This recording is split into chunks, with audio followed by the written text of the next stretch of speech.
Howdy folks, and welcome to Orion Ready. In today's video, we're going to be taking a look at around 7 signaling items which can help you in the instance of you needing to be rescued. Now, this video isn't necessarily for tactical communication purposes, although almost every item is dual purpose. Furthermore, this video kind of goes from the most common items to the most least common items which you may have not even heard about before. So with that said, let's start with whistles. If you're watching this video, you likely own some sort of whistle. Whether it's a dog whistle, a referee whistle, or your 5-in-1 survival whistle, there are a bunch of brands and manufacturers out there who make whistles.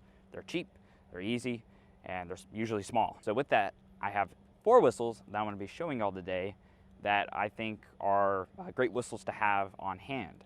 First up is the Vargo titanium whistle. This is a very small and lightweight titanium whistle that I usually keep in my EDC pouch. It can be used on a keychain. It's super small and lightweight that you don't even know it's there. And for instances of, again, needing rescue, this is a great whistle to have on hand. Now the next two are these small, super thin SOL Slim rescue howlers, and a similar category is the ACM Tornado. These are both small plastic survival whistles that are meant for rescue. They're super loud and they can be heard for miles away, and they take up, again, so little space. And lastly is the Storm whistle here. Now this is primarily used for boating. It's the loudest whistle I've heard, just kind of due to its size. But again, it takes up so much room that you can't really use it for EDC. You can put this in your car and your supply cache or wherever you decide, just so you can have a whistle on hand that is, again, super loud. Now the next item when it comes to signaling are signaling mirrors. They are mirrors used to shine a beam of light onto an aircraft to basically flash them and signal them of your rescue. Now they work only in direct sunlight, so a day like today where I have an overcast, it doesn't work properly, and obviously it has to be during the day with sunlight. So they work by aligning the aircraft with between a V in your fingers, and then you basically align the hole in the signaling mirror to that aircraft and then again flash them. They don't work by just shining the light on them. You have to flash them to make it that artificial feeling. Now there's a bunch of different manufacturers and signaling mirror companies out there. Both of these are by Best Glide ASC. There's a medium-sized one and then a smaller one, and again, they work perfect for what they need to do. Now the next item when it comes to signaling are Chem Lights. Chem Lights are used at night to identify yourself, whether it's just to light a small area that you're trying to read or do work in, or use as a personal identifier on your backpack, or the more survival method, which is attaching paracord and creating a loop out of it. It's a great way to identify yourself at night. Now the primary use for a chem light in rescue is basically attaching paracord to it and creating a large circular pattern that an aircraft is able to identify. I did mine just by creating 2 small, simple knots, overhand knots on it to lock it in place, having around 2 or 3 feet of paracord, and you're basically just gonna wind it up and create a circle. And I'm going to show myself doing this at night, so it's not during the day. Now there's also pre-made ones for these, such as this. It has paracord built in, has the chem light built in a non-UV exposed container, so you're able to just quickly pop this out and pretty much do exactly what I just did. Now the #1 rule to survival when you've become lost or injured is to not leave that area. But that area may not have food, water, or shelter, requiring you to relocate. And that's where flagging tape and hunting tacks come in handy. This gives you the ability to make a makeshift path along trees, basically leading you from one area to another. There's also handy in creating patterns on the ground, which aircraft are able to see from up high, and it's just really handy to have.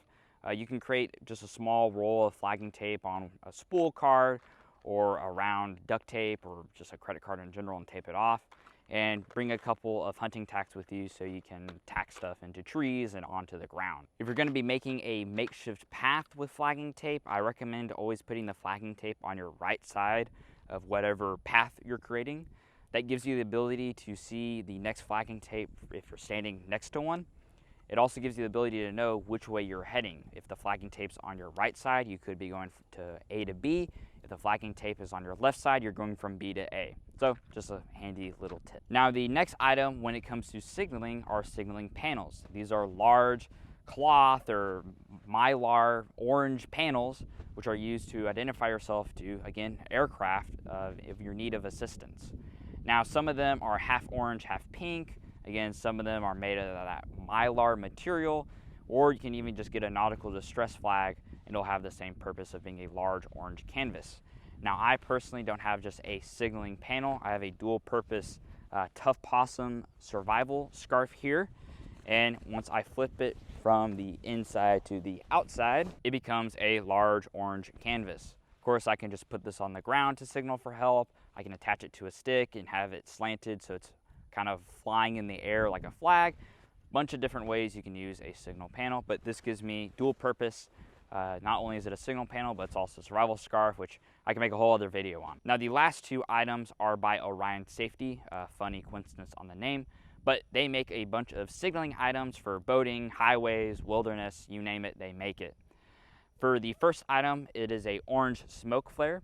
Now, I won't be popping this off because there is a burn ban where I'm at, and as a firefighter, I put out fires and not start fires. And I also don't want to signal for help in this state park because, you know, I don't want to be rescued right now. So how this works is pretty much just like any other flare. You're going to pop off the orange cap and hit it like a match. According to Orion Safety, this has about a 1 minute burn time and creates a smoke plume that can be seen for miles. Now, the next item by Orion Safety is their dye marker. This is a bright green fluorescent dye that can be used to write on the ground or in snow or on rocks and basically signal yourself to others, again, in a very bright, unnatural fashion. Now, it can also be used to dye lakes and streams and ponds to, again, make it a very bright green color. If you're an aircraft overhead and you're flying and all of a sudden a river starts to turn a bright green, you likely know that something is going awry upstream to, to make it that color. And if they're not going to go after you, I'm sure the EPA will. Now, an honorable mention I'd like to make is the military Miniflare #1 Mark III or the Orion Safety Pocket Rocket. These are handheld small flare guns which shoot flares. They are super hard to come by. The military one I wasn't even able to find to purchase, and the Orion Safety one, very select stores sell them. Usually hunting stores will sell them. So they're, I think, probably handy to have as a mini flare set, but I just wasn't able to get a hold of it. Now, with that said, those are my signaling items which I have for EDC and survival purposes. I recommend that you always carry more than 1 or 2 or 3 signaling items because 1 is none and 2 is 1, or whatever that saying is. And yeah, with that said, I hope you'll have a great week, month, year, whatever day you're watching this, and I'll catch you next time. See ya.